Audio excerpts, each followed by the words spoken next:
season and chapter launch YouTube streams are some of the biggest out there. And yet they're here playing for a spot, trying to make it through the finals. And you also can't discount the fact, I think Noah W has like 500-something crown wins on the season. He has the world record for the most crown wins right now, and that's nuts. He's trying to set another record. It may not be a world record, but a personal record. And you know, sometimes doing it for yourself, doing it for your loved ones, the people close to you at home is just enough fire underneath you to kind of really take it at the end of the day. And Defiable, Rich Homie Quinn, they got the fire of almost a great amount of the West region. Rich Homie Quinn, one of the most notable figures that we have here. He still needs to qualify though, but I will say during last season, it was during the last portion of the games where they really picked up the pace, got a little bit more aggressive, in which that was the reason why they qualified. Yeah, you can already see just stacking up on those chug splashes, trying to make sure he has the heals going out there. And I want to take a little bit of a break and talk about kind of doing it for your loved ones and all that. We are over in EU cast the NA West, which means it is the 23rd. Got to give a little shout out. Happy birthday, Mom. Wouldn't be here if it wasn't for you. So thank you so much for enabling me and allowing me to trace this crazy dream as these players are chasing a dream of making it to the finals and extending their FNCS season. How can they make this play? Great shots coming out from Squid. And with that, two great headshots. He's going to go and try to move up, finish this one off. He knows his teammate is close behind. But you see how they're being very, very aware. They don't want to get snuck up on Echo, who can honestly kind of tear the whole house down if he strikes while the iron's hot. But this is going to cause a little bit of a pause, a slowdown here in this exchange of Squid and Lizard, a little bit too separated for their own liking. They're going to get close together. It's going to cause a pause as they break out the claws, but I'm noticing what's going on in the bottom right-hand corner as you have duos passing by and one who's hawking on this fight, where if they get bogged down, the line of sights here aren't necessarily great because there's a bunch of trees, but that chip damage is going to come in, and you see them recognizing it. They want to get out of dodge here. And if you guys can't read, don't worry, I got you. That stat is actually impressive.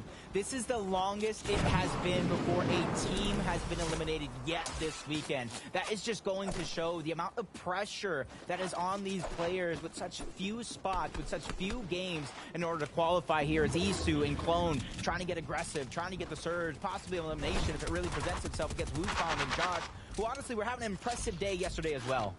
Yeah, trying to find a little bit of room here over on the side as Squid will get knocked in the feed. There you see that in the top left-hand corner. And we talked about right at the start how, hey, what did we expect from the pace? Hey, these teams like to fight off drop. Boy, were we wrong. Yep, already trying to get things shaken up. Even though another player did go down, still 50 full teams alive being put to the test here in West. The second region here in terms of reboots per game. EU is going to be first, and NA East is going to be second. So honestly, that can go straight back to up to 100 here because of the amount of time that is also left on each reboot. Yeah, and don't forget, I believe it was the start of Chapter 3. It might have been like right as we change over from 1 to 2, but there's a couple of changes to reboot bans that made them a lot stronger. You no longer have to actually go over and physically pick up the card. You just need to run over the top of it. There's more reboot bans on the map, and reboot cards last longer. So particularly in a competitive game, we're able to kind of figure out and test the limits a little longer. We see people do some real deep zone revives, but right now this is the fight we're going back to where we can see the chip damage coming from the side, and that was more than just chip. Squid takes a ton there. Yeah, and as soon as their opponents kind of see and know that he's weak, that's where they can try to get aggressive, but it's a third party. That's information you're not going to be able to gather unless you're paying very, very close attention. But Squid, Blizzard, they're going to be able to buy the time they need by going to the low ground, popping in and out of covers, trying to get the edits, trying to get the shots to chop down their opposing team that is just one box away, but they have to be very, very careful. They're taking their time, center zone, or at least close to it. So there's going to be so many more teams just than the three that you see that have that triangle view on them. And they're getting dropped on immediately. You can see another team just pathing over the top of them. They're going to take a look at this fight and decide, do we want to be a part of this? Odds are probably good no, because this is a significant investment of hard materials here early on. And yes, you're going to be a little bit safer, but there's nothing to refarm this in the area. Yep, just trying to get themselves a little bit more of a center spot here. And then go for the surge tags. Trying to take over a location that's going to have some heavy rotation. This could be one of them. So if you get yourself some bit of high ground, that could be a strategy. You see players boxed up on a few different mountains, southern and eastern from this team right here. Vex and Apar And I like the way they're not forcing this exchange. One team went down, but it goes to show 96 players alive. Storm Surge is going to be so impactful when it does present itself. Yeah, and our first duo down. The first one's off the board to break that record. Well, I mean, the record still stands. It's the longest we've seen this season. But Sorry and Photo were the ones who were taken out. But as we see, with still 49 duos up and 96 players, we got 2 solo riders running around there, and it's early in that regard. Wizard's looking calm, cool, and collected for now. He's not in a fight just yet. We'll see how that one changes if he does begin to get aggressive here. But the thing that's kind of worrying me right now is while these two teams are boxed up close together, they're not being able to get the surge tag. So they're going to be 2 of the duos, regardless of what happens here. They are going to be forced to fight for that surge once it does pop, once it does present itself. And that's why you see them trying to poke around, getting the angles. Lizard's going to get chopped. 50 shields, just about going to get dropped off in that moment. Yeah, but honestly, if we keep this current pace, we're going to see 13 duos under pressure from the Storm Surge. Basically a quarter of the lobby going through. Honestly, more than a quarter of the lobby at this point. So you can see the top right-hand corner. Only one team that didn't play on day 1 advanced yesterday in NA West. So can see having that little bit of experience playing around in the set lobbies in this format gave them an edge. The question is, does that hold up today? As you see, a couple shots thrown towards the side. Much needed tags from that team. Another team that's going to be looking for some tags here, landing towards Greasy Grove. The thing about landing at Greasy Grove, it's going to be a good spot to kind of farm up. You kind of are on an island towards the outside, so if you want to take that early skirmish, you can go and get it with very little third parties. But if you don't take that fight and you don't get the surge, it's going to be dry. It's going to be hard. You got to have a Hawkeye in order to spot out these people in order to get the damage that you need. But somebody spotted something with his Hawkeye. Panda, what do you got for us? So I actually want to add on to what Jacob was just saying there, the power of a POI. Greasy Grove is one of those special POIs, and Quinn and Defiable have found a way to use it effectively. They not only now have a vehicle, which is very limited on the map, but they also have exceptional healing for the in-game, which is a win factor when it comes to the VR. Absolutely perfect. I want you to like screenshot that. Take a picture of this right here, because Panda said it. Look at their loot, the amount of great loot they're able to get, besides maybe a common drum shotgun, but they lack the surge. So we've seen it throughout the weekend. Teams try to out-heal the surge at such a high number of players still alive. So I want to kind of tune in back into them later when Storm Surge is playing its role to see if those heals kind of mean anything, because Surge can really turn a game on its side. And one thing to note there, you can see the med miss being passed up by Typical Gamer and Noah W, valuing that shield keg in what's likely to be a very large Storm Surge situation. You could already see teams heading past the outside the zone. You don't necessarily want to be stuck rotating into the third zone and be underneath Surge. So anybody who's being proactive here will be a little bit helpful, but we're going to swing on over to the fight. Kipple and Reigns, brilliant shot and drop in from Kipple. He's going to get a knock immediately. From the top, he drops one, continuing with those double SMGs mixed with the burst, trying to get into the box with the blink of an eye, but shot from above. He's going to need this siphon to come through, and he's going to get it just in the blink of an eye, and that's going to allow them with the 2v1 situation here to kind of breathe in this moment. But nope, 2v1 no more. It's actually they both picked up an elimination of their own. That's going to set themselves up good for Surge and allow them to kind of play this situation a little bit different. That team can kind of rotate past, and they can let them rotate past and go ahead and move into zone almost unnoticed. Yeah, it's only our second duo going down there as we swing on over. We see Kaitrax has actually been knocked, and Jarito's trying to do what he can, but adios, senor, no mas para ti, as he gets taken down on that end. Good push, but the Storm Surge Special has been warning, so expect now players to get active. If you're unfamiliar with Storm Surge, the key rule to think about, the key numbers, 3, 5, and 7. It turns on in zone number 3, zone number 5, and zone number 7. In zone number 3, we go until there's 70 players left. In zone number 5, the number's 50. In zone number 7, that number is 30.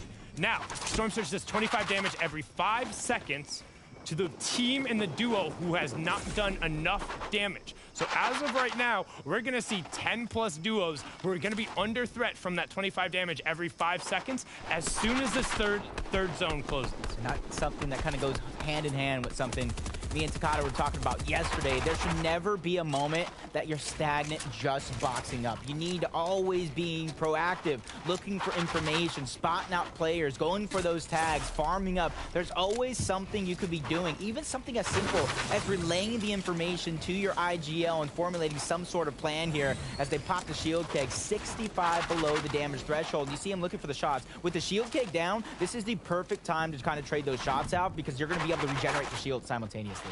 Right now you can see 227 below here for C Winter and Blizzard. Like we said, keep an eye bottom right hand corner. When that number gets to 0, we will turn over to zone 3. That's when it will turn on here. Right now you can see Photo ending up getting a knock there onto Vengeance. That's the number on the right hand. Just keeps dropping for C Winter and Blizzard. They're going to need to get wall to wall, and that's what they're doing. Yep, trying to close the gap and the distance from them and the next available team. And Blizzard's going to get into one, trying to break through the pieces. Goes drops into the box, but he does it by himself. He deals enough damage. I do believe he was able to get at least a knock onto one, but he goes down almost instantaneously. And that's why you see Winter not wanting to let up off the gas, taking one piece, going in with the drum shotgun, but it's just too much. Fizzy is able to make magic happen and save BQ for now because you already saw the shots coming in from the other third parties. If they know he's down, they're going to focus him with the rest of the lobby. He was looking for the one piece, but unfortunately he only found dry land there, wasn't able to pick it up. And on the back side of it, as you said, Jay Fizzy, BQT able to find that now. As Vex and Apar under damage 43 below, and the shots are just raining in on them. You see Photo get yet another knock there in the feed, and Chug Splashes going to be opted into. Generally, you want to use the Chug Splashes first when you're underneath Surge because it has the AoE, it can be applied to both of you, and it's faster. But right now, they want to try and get wall to wall. They're not going to be able to rifle this from a distance, and there it is. Yeah, they know they cannot out-heal this one. They cannot put the shots for a par. Nobody is giving them that opportunity, and that's why they're getting aggressive towards the low ground. But a moment to breathe here. 5 below. It keeps dropping. 19 below. Vex knows he needs the shields and HP to continue fighting this, but the time is of the essence. It's not on their side, but the 15 above that damage threshold is going to be, and it's going to allow them to breathe in this one moment. But only for a little bit, as still 3 duos are underneath the pressure. We still have 4 duos who have to drop before we have the first placement point. Let's see which one of those duos on the right-hand side of your screen. Yeah, Vibes, this is a team, a duo team throughout the weekend that is known to play a little too passive. Majority of their games, they have been a victim to Surge. They need to figure out a way to get the shots they need. On 128, that might look like a lot, but if you can get that striker burst and kind of get a couple of shots back to back, that will be good. But Storm Surge is just tearing them apart. It's pulling them into a blender, and they're continuously falling below, not finding the shots that they need, and it's almost looking like it's going to be too late, but only 3 below. They still need just a little bit more. They need to breathe on just one team, but Storm Surge, shots coming in. Vibesy has one chance, and it goes all out the window. He's trying to pop the mini. He's not going to be able to get it off, and they fall victim once more to Surge. Baka and Delta on the side looking over, trying to see if it's worth the investment. Elevated Ignite digging into the rest of their utility. We'll see what the number looks like. Nope, they're still the ones under, only 42 below though, so trying to swap it back on over. They do still have the med miss and the small pot as well. Will they be able to dig in and find the shots here? 68 below, so there should still be a solo under pressure right here, and they're even starting to split up the flop, so digging into the win conditions in order to just stay on their feet right now. That's what I said. It's just very, very concerning when a team tries to out-heal it. And it's off. Bolts, finds elimination onto Squid. Like Sundown just said, 70 players, that number has been reached. It's going to turn off for now. But if you've seen any FNCS before, and even if you haven't, you should know that your job is not done just yet. You cannot let up off the gas because he said those 3 numbers, 70, 50, and 30. So Storm Surge is still very, very an important thing to worry about and keep in the back of your mind. Yeah, and honestly, they're going to get a warning here for the next one, and luckily for a lot of the southern teams, they're going to get a pull right on top of them. However, for the rest of the lobby, basically everyone on the east and the northern side, they're going to have not necessarily a hop, skip, and a jump. It's a little farther than that here. However, so many teams have been forced to really dig into the excess resources that we could see a little bit of a thinner mid-game here as we're going to swing on over to Photo and Sari, and Photo really putting in the work here. That's a good one. That's a good one right there. And you can see typical gamer just under the difficult conditions of Surge. He tries to peek. And that's what happens when you just wait too long. They have no heals. They can't out-heal it. Noah plays also falling victim. But that's what happens, honestly, when Noah plays and Typical Gamer. They were getting so aggressive yesterday. They were getting their surge right out of the gate against Echo and Wester. But now that team's not contesting them, so they're not getting the same surge that they did before. So they're going to have to adapt. And I think after that game, after going down in that situation, it should be enough to spark something in their minds. 69 players up, 35 duos. We got one solo rider and also 1 point being granted, 35 being the first placement threshold. Next one happens at 30, and then once we get in the top 25, each duo that drops is +1 till we're into the top 3. And of course, our winners go straight through to the finals. No need to pass go. We'll see you next weekend for your chance at that brand new Axe of Champions, all the clout, the FNCS title, and everything that comes along with it. But there's the warning we see on our right-hand side now. And I mean, similar to the first one, we got a lot of teams who need to drop. Yep. This time around, though, they're not too far below the damage threshold. You can already see not too much damage being put on them in general.